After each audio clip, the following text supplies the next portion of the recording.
Okay, so I apologize for the lateness of this video. We have had a few things pop up, and my computer's had some technology issues. So for Monday and Tuesday, A and B day are a little off, but first and foremost, you need to make sure you complete your discussion board on the dangerous game, the most dangerous game, and Death Watch. A lot of you have completed that already, but it is due Wednesday night, and with that discussion board, you're just looking at how the villain or the antagonist of Death Watch and the most dangerous game.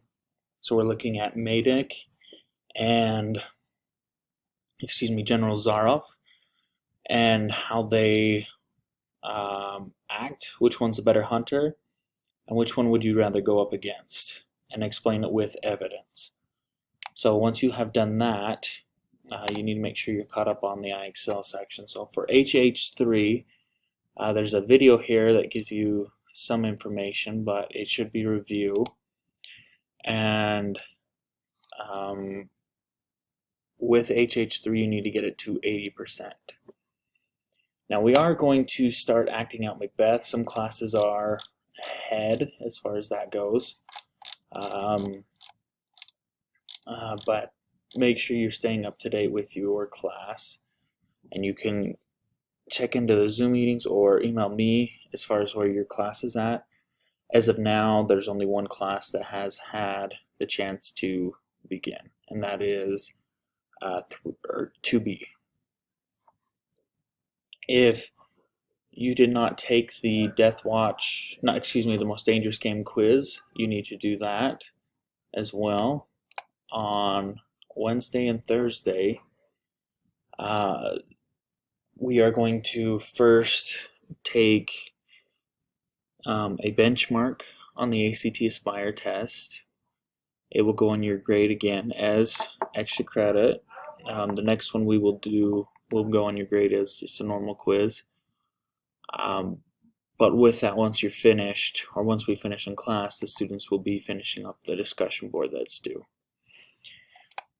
The next thing that we will be doing is spending quite a bit of time going through or finishing our second T-Bear body paragraph, and then I'm going to put you into partners, and you guys are going to give each other feedback based on the rubric. Where is your partner's essay at?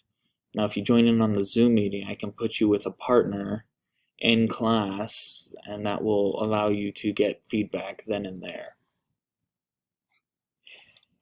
And the last thing we're going to do Wednesday and Thursday, we're going to look at coordinate adjectives and commas and the rules with them. Now, the rule with adjectives, when you have two or more adjectives, you need to put a comma to separate them because you can flip them. Okay? And the video goes into more detail, but you need to complete HH4 to 80%. Okay? And then with what time we have left, if any, we will continue Macbeth. And as far as Macbeth goes, I do not see any class getting past scene 2. So go ahead and just read those two scenes.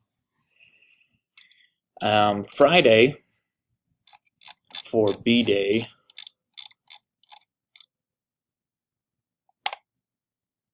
we are going to have some time to finish up the discussion post replies, and we're going to spend some time working on just reviewing commas. That's all IXL HH5 is.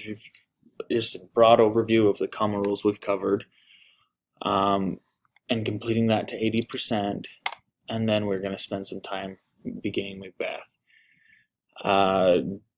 3B is behind, so if you're in that class, make sure you have your body paragraph ready to turn in, your second body paragraph ready to turn in for Monday before you do anything else, and then HH5.